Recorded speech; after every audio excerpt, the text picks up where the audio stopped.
Bueno, gracias. Gracias primero a las autoras por la invitación y el honor a presentar el libro. Gracias al CRU, al decano, a todo su equipo de gabinete, a la vicedecana, por esta posibilidad de en un día como hoy presentar un libro que creo que la primera cuestión cuando Laura me escribió para ver si hacíamos una lectura, bueno, una lectura si se quiere comentada del texto, lo primero que cuando empecé a leerlo vi es algo que es sumamente importante en el campo del pensamiento, diría yo, del pensamiento cultural nuestro, y que tiene que ver que es un libro que viene a poner presencia en un mundo de ausencias, ¿no?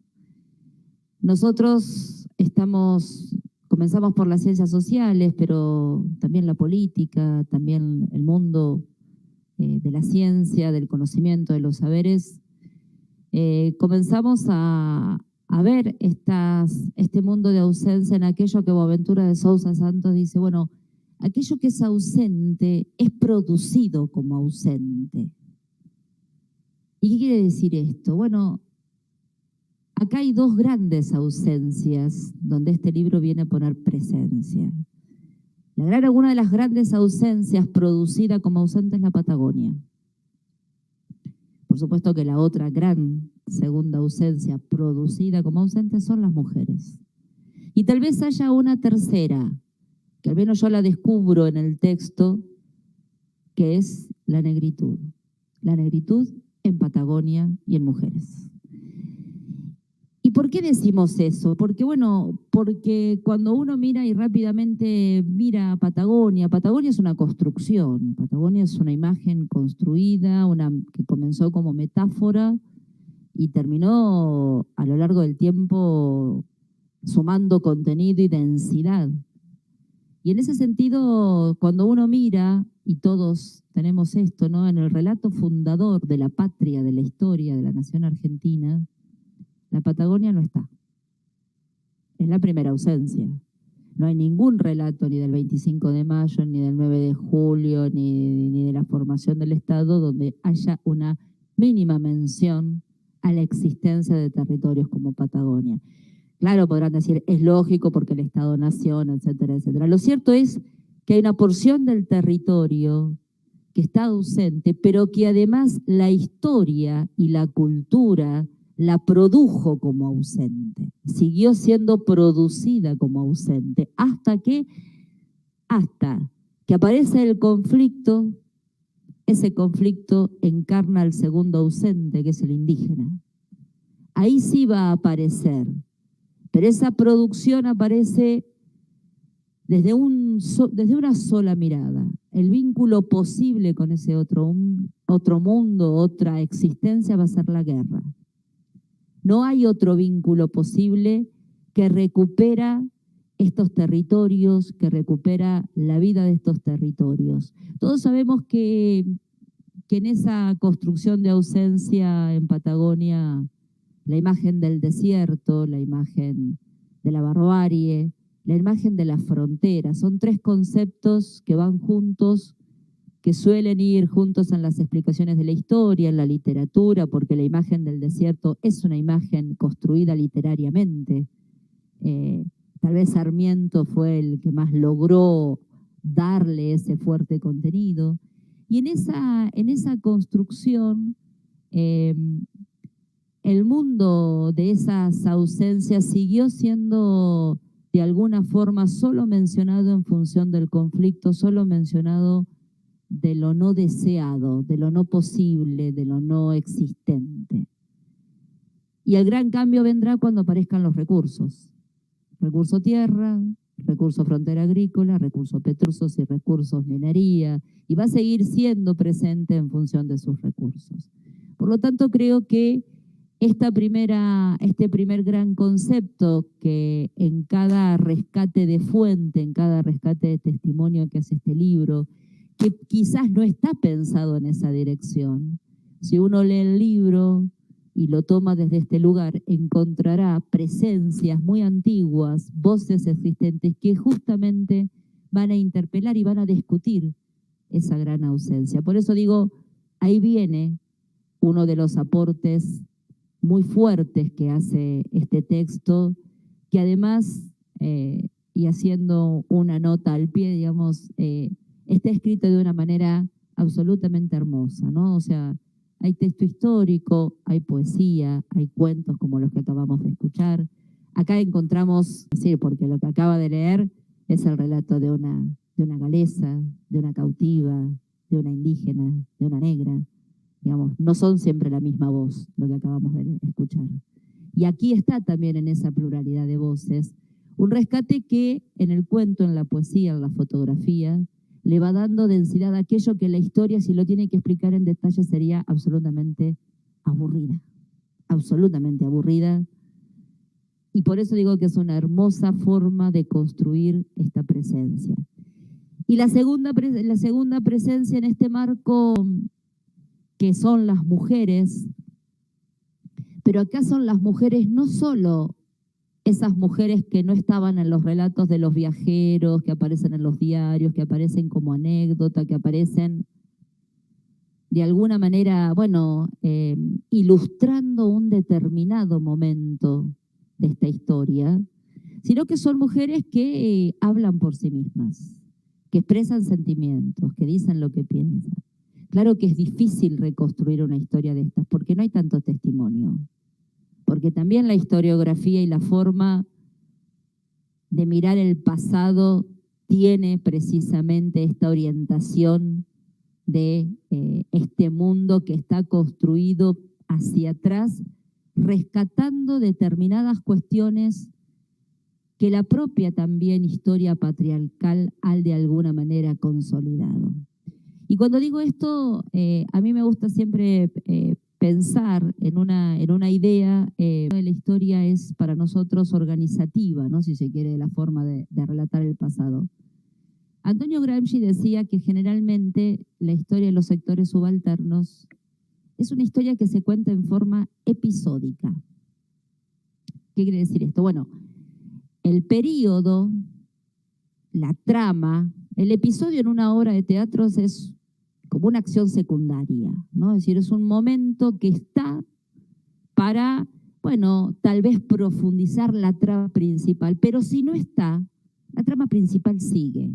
Nadie pierde el hilo, nadie pierde el hilo. Si uno se pierde un episodio, y bueno, el contexto de una novela, el contexto de una serie, de una obra de teatro, bueno, la trama principal está. Entonces, con los sectores subalternos, decía Gramsci, siempre las historias de los sectores subalternos, la gran huelga de esclavos, las revueltas, los motines de hambres de la Edad Media, la lucha contra la vacuna, la lucha contra determinado levantamiento de propietarios agrícolas. Bueno, siempre aparece en la historia como un momento determinado que tiene fecha, que tiene año y que ahora no explica el proceso histórico, porque el proceso histórico tiene otro sujeto en la historia, que es el que porta el sentido de la historia, porta el contenido. Y este tiene dos grandes elementos, ¿no? Es decir, por un lado, el sentido de la historia es la historia de los hombres, es la historia de los hombres,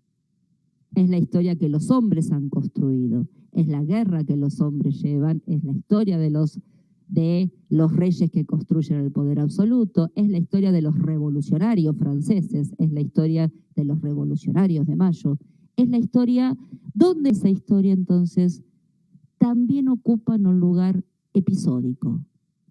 Puede haber algo, entonces si hablamos por ejemplo de la Revolución de Mayo, bueno, vamos a hablar, ya no se enseña más por suerte así, pero bueno, de Mariquita Sánchez de Thomson, y a las nenas en la escuela le van a hacer poner Miriñaca y peinetón y las van a hacer ver no sé qué y como damas de sociedad y prender velas, etcétera. Nunca la van a hacer portando acciones o de resistencia o siendo espías de los propios revolucionarios o llevando cositas en las polleras como lo hacían, letras de molde para poder armar panfletos o periódicos o trasladando o armando tertulias simplemente algo de Rousseau en vez de leer algún manuscrito del absolutismo español. Esas cosas no aparecen en la historia.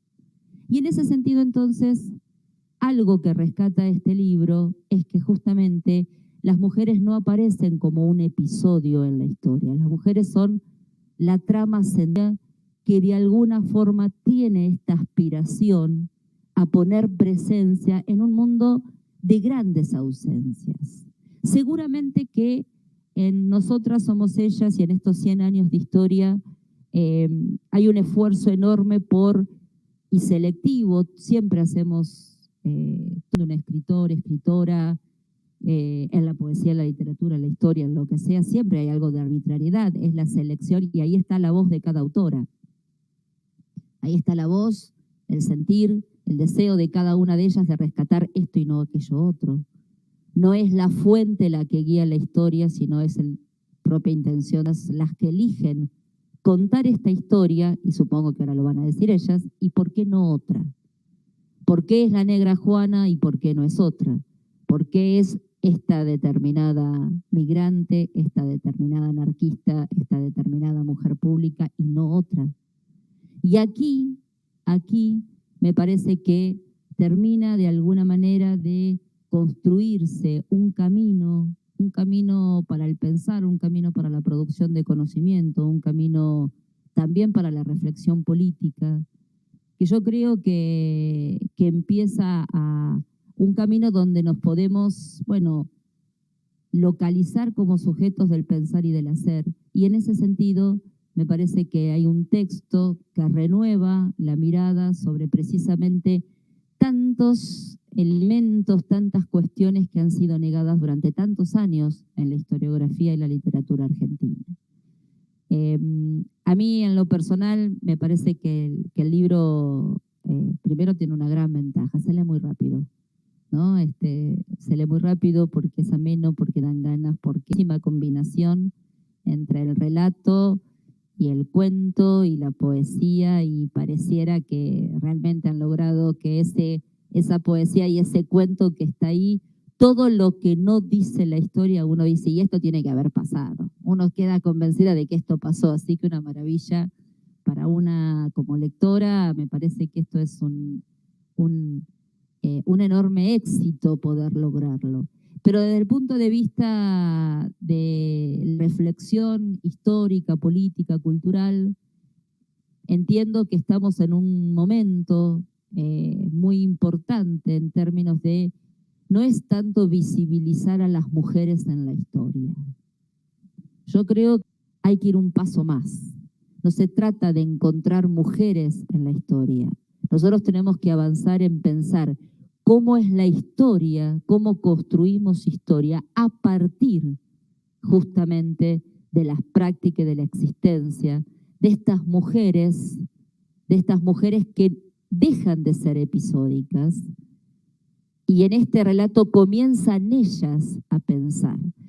En un contexto donde también el libro deja claro que el único vínculo entre la sociedad hispano-criolla y la sociedad indígena no fue la guerra. No fue el único vínculo. Esto es un concepto construido ideológicamente.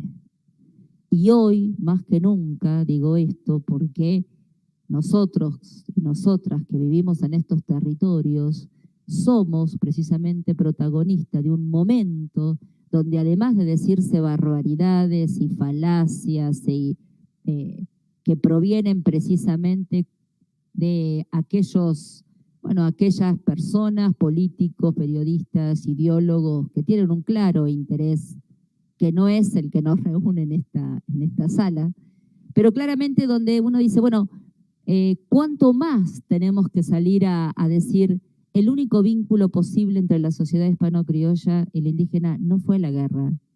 Por algún motivo existieron las sociedades interétnicas, las relaciones interétnicas, las relaciones, todo lo que hizo a esa línea, enorme línea, que más que una línea fue todo un territorio de encuentro. Y con las vicisitudes de una construcción histórica como fue el mundo de la frontera, ¿no? El mundo de la frontera, que más que ser un mundo vacío, un límite, básicamente fue un mundo donde se construyó otra posible sociedad. otra posible sociedad.